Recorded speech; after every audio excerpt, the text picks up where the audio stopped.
بسم اللہ الرحمن الرحیم۔ پیارے نبی سرکار دو عالم صلی اللہ علیہ وسلم کا حضرت خدیجہ سے نکاح کا خوبصورت واقعہ۔ ایک مرتبہ قبل از بعثت مکہ کی عورتوں کے درمیان عید میں اختلاف ہو گیا۔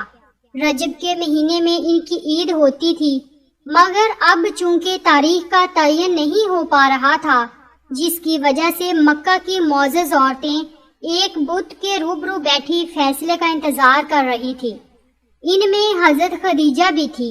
اچانک ان کے روبرو انسانی شکل میں ایک فرشتہ نمودار ہوا اور بلند آواز سے ان کو مخاطب کر کے کہا، اے تیمہ کی عورتوں، ان قریب تمہارے شہر میں ایک نبی کی بعثت ہوگی جس کا نام احمد ہے۔ اللہ اپنی رسالت کے ساتھ اسے مبعوث فرمائے گا، تو تم میں جو کوئی اس کی اطاعت رکھے اس کی زوجہ بن جائے اور نکاح کر لے۔ یہ سن کر اکثر خواتین نے اس کو کنکریاں ماری اور برا بلا کہا، لیکن حضرت خدیجہ رضی اللہ تعالی عنہ نے خاموشی اختیار کی اور ناگواری کا اظہار نہ کیا۔ کہا جاتا ہے کہ حضرت خدیجہ رضی اللہ عنہ اپنے غلام میسرہ سے آپ صلی اللہ علیہ وسلم کے متعلق بہت کچھ سن چکی تھی، اور آپ چونکہ کتب آسمانی کا مطالعہ بھی رکھتی تھی، جس کی وجہ سے کہ آپ کو پکا یقین تھا کہ ایسی بہت سی نشانیاں جو حضرت محمد صلی اللہ علیہ وسلم میں پوری آتی ہیں کہ یہی نبی آخر الزمان ہیں۔ حضرت خدیجہ کو دور جاہلیت میں طاہرہ کے نام سے پکارا جاتا تھا۔ آپ کا شمار مکہ کی شریف ترین معزز اور مالدار خواتین میں ہوتا تھا، اس لیے مکہ کے بہت سے شریف خاندانوں کے لوگ ان سے شادی کرنے کے لیے دل میں ارمان لیے بیٹھے تھے۔ جیسے ہی سرکار دو عالم اپنی جوانی کی عمر میں آئے تو آپ کے چچا ابو طالب کی توقع آپ پہ بڑھنے لگی۔ تو حضرت ابو طالب نے فرمایا، اے بھتیجے، میں ایک بہت ہی غریب آدمی ہوں، کافی عرصے سے خشک سالی کا دور چل رہا ہے، کوئی ایسا ذریعہ نہیں کہ جس سے اپنا کام چل سکے، اور نہ ہی ہماری کوئی تجارت ہے۔ ایک تجارتی قافلہ شام جانے والا ہے، اس میں قریش کے لوگ شامل ہیں۔ قریش کی خاتون خدیجہ بنت خویلد شام کی طرف اپنا سامان بھیجا کرتی ہیں۔ جو بھی شخص ان کا سامان لے کر جاتا ہے وہ شخص اپنی اجرت ان سے طے کر لیتا ہے۔ اگر آپ ان کے پاس جاؤ اور ان کا مال لے جانے کی پیشکش کرو تو ضرور وہ اپنا مال آپ کو دے دیں گی، کیونکہ آپ کی ایمانداری کی شہرت ان تک پہنچ چکی ہے۔ آپ کے چچا نے فرمایا کہ میں پسند نہیں کرتا کہ آپ شام کی طرف جاؤ، کیونکہ یہودی آپ کے دشمن ہیں، لیکن اس کے علاوہ ہمارے پاس کوئی چارہ بھی نہیں۔ یہ فرما کر آپ کے چچا خاموش ہو گئے۔ تب سرکار دو عالم نے فرمایا کہ ممکن ہے کہ وہ خاتون خود ہی کسی کو ہمارے پاس بھیجے۔ یہ بات سرکار دو عالم نے اس لیے کہی کیونکہ اس وقت مکہ میں حضرت خدیجہ رضی اللہ عنہا کو ایک ایماندار شخص کی ضرورت تھی۔ مکہ میں آپ سے زیادہ سمجھدار، قابل اعتماد اور سمجھدار، اچھے اخلاق والا آپ کے سوا اور کوئی نہیں تھا۔ ابو طالب یہ سن کر پریشان ہوئے اور کہنے لگے، اگر آپ نہ گئے تو وہ اپنا معاملہ کسی اور سے طے کر لیں گی۔ لیکن آپ کو یقین تھا کہ حضرت خدیجہ رضی اللہ عنہا کسی نہ کسی کو بھیجیں گی۔ سیدہ خدیجہ نے کسی کو بلاوا بھیجا اور ان سے کہا کہ میں نے آپ کی سچائی، ایمانداری، میں نے آپ کے نیک اخلاق کے بارے میں سنا ہے، اس لیے میں نے آپ کو بلوایا ہے۔ حضرت خدیجہ رضی اللہ عنہا نے پیغام میں بولا کہ جو پیسے میں لوگوں کو دیتی ہوں، اگر آپ میرا کام کریں گے تو میں آپ کو دگنے دوں گی، لہٰذا آپ نے ہاں کر دی۔ پھر آپ نے اپنے چچا کو بتایا۔ آپ کے چچا بولے کہ یہ روزی آپ کو اللہ تعالیٰ نے عطا کی ہے۔ اس کے بعد سرکار دو عالم حضرت خدیجہ رضی اللہ عنہا کا تجارت کا سامان لے کر شام کی طرف روانہ ہوئے۔ روانگی کے وقت حضرت خدیجہ رضی اللہ عنہا کا غلام میسرہ آپ کے ساتھ تھا، مگر آپ نے جب اپنا کاروان تجارت شام کی طرف بھیجا اور اپنا سامان تجارت نبی کریم صلی اللہ علیہ وسلم کے سپرد کیا تو ان کو پہلے کی نسبت کئی گنا زیادہ منافع حاصل ہوا۔ پھر میسرہ اور خزائمہ نے جو سفر کے حالات و واقعات بیان کیے، اس سے آپ سمجھ گئیں کہ یہ تمام حضرت محمد صلی اللہ علیہ وسلم کی برکت سے ہی ہوا ہے۔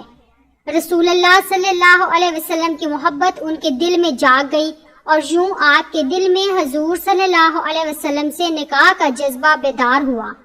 کاروان تجارت کی کامیاب واپسی کے کچھ عرصے بعد آپ نے نفیسہ بنت منیہ کو، جو نہایت سمجھدار عورت تھی، اپنے دل کے حال سے آگاہ کیا اور خفیہ طور پر اس کو نبی کریم صلی اللہ علیہ وسلم کی خدمت میں بھیجا تاکہ وہ معلوم کرے کہ آپ نکاح کی طرف مائل ہیں بھی یا نہیں۔ چنانچہ نفیسہ حضور صلی اللہ علیہ وسلم کی خدمت میں حاضر ہوئیں اور آپ سے نکاح سے متعلق گفتگو کرنے لگیں۔ کہنے لگی، اے محمد صلی اللہ علیہ وسلم، کیا چیز ہے جو آپ کو نکاح سے روکتی ہے؟ فرمایا، میں دنیاوی ساز و سامان نہیں رکھتا۔ کہنے لگی، اگر کوئی عورت ایسی پیدا ہو جائے جو صاحب جمال ہو اور مال وافر رکھتی ہو اور حسب و نسب میں بھی اشرف ہو اور ساتھ ہی وہ نکاح کے اخراجات وغیرہ کی کفیل بھی ہو، تو کیا آپ صلی اللہ علیہ وسلم قبول فرمائیں گے؟ آپ نے دریافت فرمایا، ایسی کون سی عورت ہے؟ کہنے لگی، خدیجہ بنت خویلد آپ کو بہت چاہتی ہیں، اگر آپ صلی اللہ علیہ وسلم فرمائیں تو اسے شوق دلاؤں اور راضی کروں۔ اس پر آپ صلی اللہ علیہ وسلم نے فرمایا، اس میں کوئی مذائقہ نہیں ہے۔ نفیسہ بنت منیہ وہاں سے اٹھی اور سیدھا سیدہ خدیجہ رضی اللہ تعالیٰ عنہ کے پاس حاضر ہو گئی اور کہا، مبارک ہو، وہ بھی آپ کو چاہتے ہیں، یعنی اس رشتے سے راضی ہیں۔ اس پر سیدہ خدیجہ رضی اللہ عنہا بہت خوش ہوئی اور مسرت کا اظہار کیا۔ یوں حضرت خدیجہ رضی اللہ عنہا نے خود رسول اللہ صلی اللہ علیہ وسلم کو نکاح کا پیغام دیا۔ اس کا آپ صلی اللہ علیہ وسلم نے اس بات کا ذکر اپنے چچاؤں سے کیا۔ ان میں سے حضرت امیر حمزہ رضی اللہ تعالی عنہ آپ کے ساتھ گئے، خویلد ولد سیدہ خدیجہ کے پاس گئے اور رشتہ طلب کیا۔ روزۃ الاحباب میں ہے کہ صحیح یہ ہے کہ اس وقت سیدہ خدیجہ کے والد زندہ نہ تھے، بلکہ وہ آپ کے چچا عمر بن اسد کے پاس گئے تھے۔ اللہ بہتر جانتا ہے، چنانچہ یہ مبارک گھڑی طے کر دی گئی۔ برات کا دن آیا تو سیدہ خدیجہ رضی اللہ تعالی عنہا نے اپنے گھر کو بہت ہی خوبصورت طریقے سے سجایا ہوا تھا۔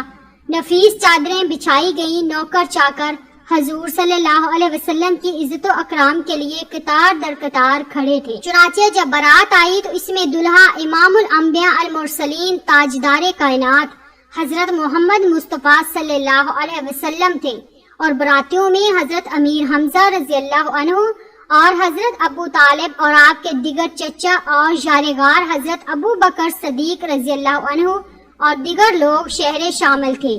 پہلے نکاح کا خطبہ ابو طالب نے پڑھا، جس کا مفہوم یہ تھا، حمد و ثنا اس خدائے برتر کی جس نے ہمیں حضرت ابراہیم علیہ السلام کے فرزند حضرت اسماعیل کی نسل سے گردانا اور اپنے گھر کا محافظ و پیشوا بنایا، اور گھر کو ہمارے لیے فراوانی بخشی کہ اطراف و جوانب سے اس کی زیارت کے لیے آئیں، اور ہمیں لوگوں پر حاکم بنایا۔ حد الہی کے بعد یقیناً میرا یہ بھتیجا محمد بن عبداللہ صلی اللہ علیہ وسلم ایسا جوان ہے کہ کوئی قریشی مرد اس کے ہم پلہ نہیں، یہ سب پر بھاری ہے، اسے ترجیح حاصل ہوتی ہے، اگرچہ اس کے پاس مال کم ہے، لیکن مال تو زائل ہونے والی چیز ہے اور فانی ہے، اور یہ ان لوگوں میں سے ہے جسے تم جانتے ہو۔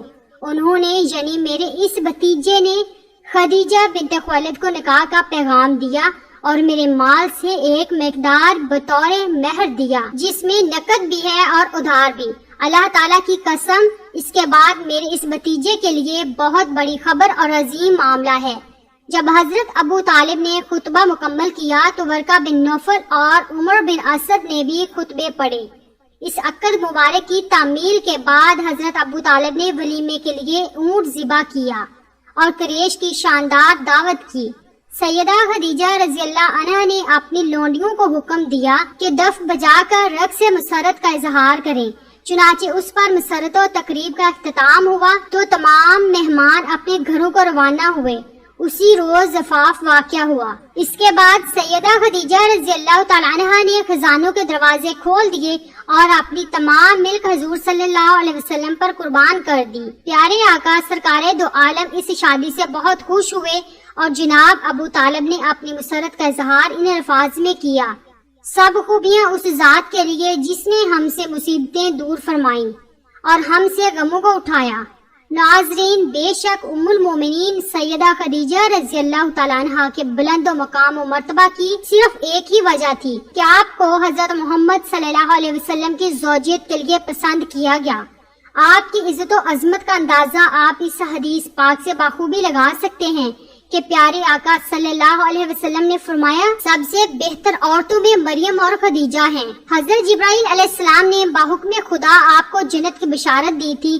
یہ شادی ہر اعتبار سے ایک مثالی رشتہ ثابت ہوئی۔ وقت گزرنے کے ساتھ ساتھ محمد صلی اللہ علیہ وسلم اور خدیجہ رضی اللہ تعالیٰ عنہ کے گھر میں مسرتوں اور نیکیوں کا اضافہ ہوتا چلا گیا۔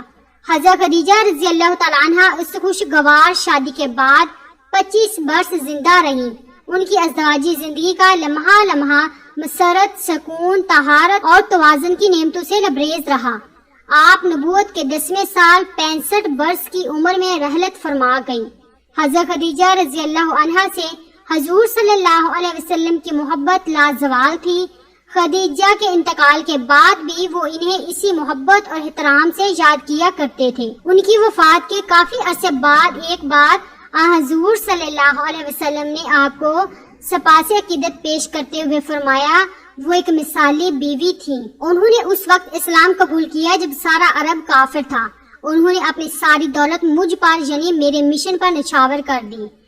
حضور صلی اللہ علیہ وسلم حضرت خدیجہ رضی اللہ تعالیٰ عنہ کے عزیز و قارب سے بھی ہمیشہ کمال حسن و سلوک سے پیش آتے تھے۔ چنانچہ ان کی وفات کے بعد جب بھی ان کے رشتہ دار یا سہیلیاں آپ صلی اللہ علیہ وسلم کی خدمت میں حاضر ہوتی تو آپ صلی اللہ علیہ وسلم ان سے انتہائی احترام اور شفقت سے پیش آتے۔ دعا ہے کہ اللہ پاک ان کی مرکز پر انوار پر کروڑوں رحمتوں کا نزول فرمائے اور ان کے ذکر خیر کو اپنی پاک بارگاہ میں قبول فرمائے۔ آمین یا رب العالمین۔